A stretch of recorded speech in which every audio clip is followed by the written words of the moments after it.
Vamos ahí al Salmo 8 para introducirnos ya al tema, versículos 3 y 4. Cuando veo tu cielo, obra de tus dedos, La luna y las estrellas siguen formarte. Digo, ¿quién es el hombre para que tengas de él memoria? Y el hijo del hombre para que lo visites. Amén. Entonces ahí hay una pregunta que se hace el salmista. ¿Qué es el hombre? Una de las grandes preguntas filosóficas. ¿Qué somos nosotros? ¿Qué es el ser humano? ¿Qué es la antropología? La antropología es una ciencia que nace en la modernidad. Y la antropología se define en términos muy generales y muy sencillos como la ciencia del hombre. O sea, intenta responder la pregunta básica, fundamental.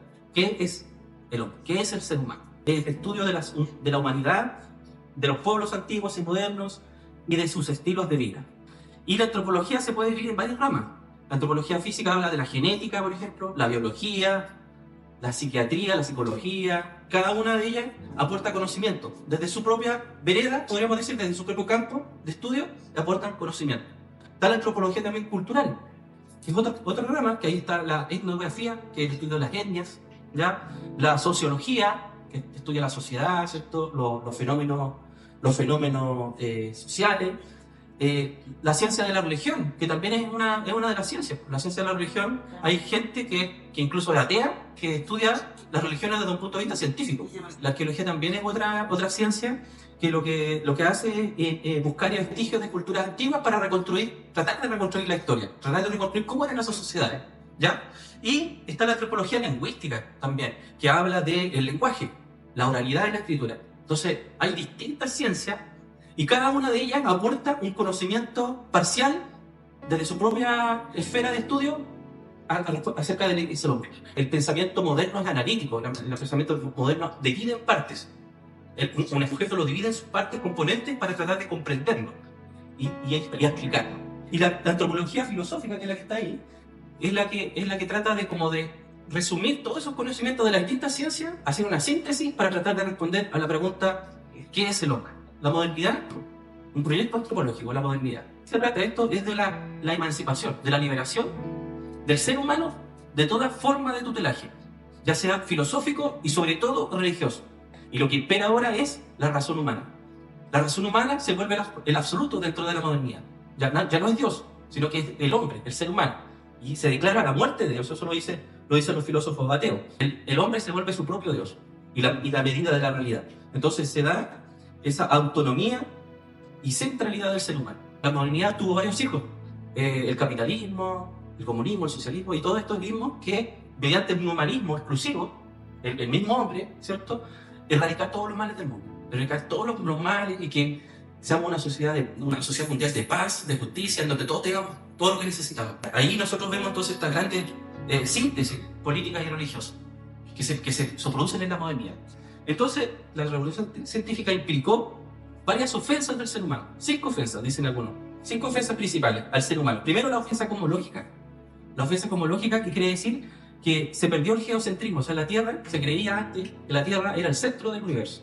Pero con la ciencia, con la entrada de la ciencia, de la cosmología moderna, de la astronomía, se empezó a decir que no, que la Tierra ya no es el centro del universo, sino que en realidad la Tierra es un pequeño planetita que existe en un vasto universo. Entonces el hombre pierde, de alguna manera, su centralidad. Segundo, la ofensa biológica. Darwin plantea la teoría de la evolución y finalmente nosotros somos producto de la evolución, somos simios evolucionados.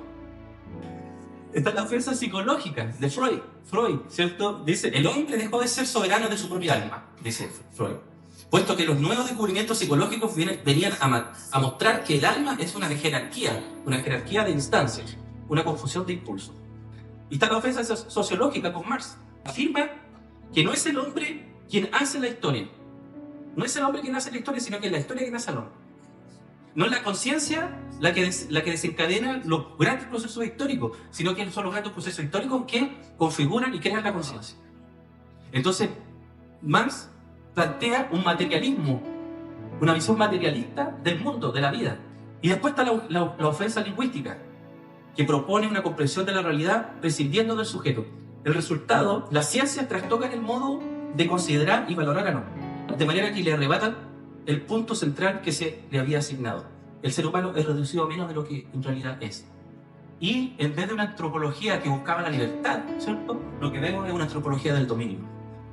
Una antropología del dominio. Y dice aquí una autora que se llama Marta López, dice, dos notas caracterizan a ese proyecto: el control y el dominio de la realidad. Lo que busca la modernidad es eso, el control y dominio de la realidad. Pero también dentro de esa realidad está el mismo hombre. El hombre es parte de esa realidad y el hombre se vuelve también sustrato de dominio. Se vuelve también algo a ser dominado, el ser humano. Y dice, y la razón justifica el desarrollo del individuo, ¿cierto? Y al mismo tiempo lo controla y lo limita. Entonces, por eso nosotros vemos explotación, como decía Fidel Castro, del hombre por el hombre. Y es cierto. Es cierto. Hay un autor que se llama Nicolás Gómez Dávila, que es un filósofo colombiano, habla de la antropología del fracaso. Entonces él dice, la constatación es la constatación lúcida, aterradora, deslumbrante, a la que cabe solo mirar con los ojos abiertos y atónitos. De que, y aquí viene lo que define qué es el hombre. Dice, ser hombre es fracasar. La esencia del ser humano, lo que nos define como ser humano, es el fracaso. A la luz de los grandes horrores que se produjeron en la modernidad. Guerras mundiales, campos de concentración, sistemas totalitarios. Entonces él dice que ser humano, ser hombre, es fracasar. Dice, la esencia del hombre es fracaso, porque es un ser imposible. Porque su ser es la imposibilidad misma, dice. En esta antropología, la situación del hombre es la condición misma del hombre. El hombre en su condición quebrada y rota. Estamos en un proceso de transición de la modernidad a la posmodernidad. Algunos le llaman a este momento histórico como un momento de transición hacia otro paradigma. Y en la posmodernidad, a diferencia de la modernidad, no hay absolutos. En la modernidad, el absoluto era la razón humana. En la posmodernidad, nada absoluto. Y se valora el relativismo, el pluralismo y el indeterminismo. Se trata de una revolución individualista, regida por el imperio de la moda y la seducción. Otro autor que se llama Justo González, que es un historiador protestante, dice, un sinnúmero de posibilidades. La posmodernidad ofrece un sinnúmero de posibilidades o modos de ser humano. Un extenso buffet cultural y religioso de que cada uno puede tomar lo que le guste. Entonces nosotros nos enfrentamos a un mundo que nos ofrece múltiples combinaciones. Cada persona se define o es lo que se autopercibe, cómo se sienta. Una existencia a la carta, dice este mismo autor Giles. Una existencia a la carta, que no desea coherencia, sino pluralidad, indeterminada, contradictoriedad y yuxtaposición. Y dicen los autores, que lo vimos la semana pasada, que la metáfora por excelencia para describir la sociedad postmoderna es Narciso. Entonces, nosotros vemos acá como una conclusión, es que el ser humano, a través de todas estas formas de pensar, se va desnaturalizando, se va deshumanizando. Esta situación de la pérdida de sentido, la pérdida de valor, la pérdida de identidad, como dice el hermano Noemí, del ser humano. ¿Qué es el ser humano? ¿Qué somos? ¿Cierto? Es algo muy atingente hoy. Entonces, ya está en acción el misterio de la iniquidad. El enemigo es, si ustedes se fijan, el Satanás actúa en muchos niveles.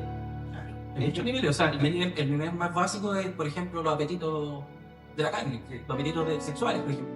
Mucha gente es destruida a través de esas cosas, pero también hay cosas mucho más elaboradas, mucho más sofisticadas, y filosofía, ¿cierto? Ideología, cosas de ese estilo que nos van destruyendo nuestra mente, porque igual nuestra mente es la que finalmente es lo que se quiere capturar. Claro. Te tengo atrapado, te tengo capturado, ya eres mío, porque tu mente ya está programada para pensar así. Nosotros vemos eso, vemos narcisismo en la iglesia, egoísmo, vemos en la iglesia, individualismo, lo vemos, ¿no? Entonces, estas cosas nos tienen que hacer, reflexionar, analizarnos, decirnos, oye, ¿yo cómo estoy?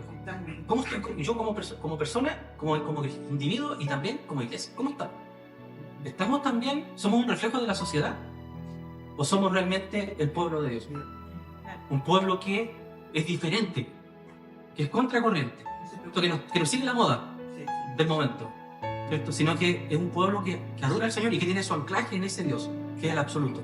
Entonces, eso nos sirve a nosotros. ¿Y qué es lo que le da legitimidad al ser humano? ¿Qué es lo que define al ser humano, ¿cierto? Como ser humano, como hombre? ¿Qué es? ¿Es la razón, simplemente la misma razón humana? ¿Es el indeterminismo, la pluralidad lo que me define como ser humano? No. Finalmente el resultado es la deshumanización del ser humano, la desvalorización del ser humano. Todo esto tiene que ver justamente con la pregunta fundamental. ¿Qué es el hombre? ¿Qué es el hombre? ¿Qué es el ser humano? ¿Qué nos dice la modernidad? Nos dice que el ser humano es cualquier cosa. Puede ser un humano un evolucionado, puede ser un conjunto de personalidades, somos un producto de la evolución, ¿cierto?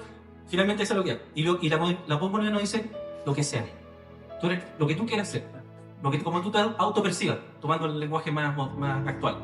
Pero nosotros vamos a analizar acá qué es lo que la Biblia nos dice que somos, ¿cierto? ¿Qué es el hombre desde el punto de vista bíblico, teológico? Eso va a ser nuestro enfoque, nuestro estudio, ¿cierto? Acá en esta serie. Y el hermano Cristian nos va a ayudar en la próxima clase, que la vamos a hacer el 15, con los relatos de la creación del ser humano. ¿Ya? Hay 2 relatos de la creación del ser humano. Ahí. Y después vamos a ver, después de que veamos los relatos de la creación, vamos a ver la caída del ser humano. ¿Y qué efecto tuvo esa caída sobre la naturaleza humana? Y después vamos a ver al auténtico ser humano, que es Jesús.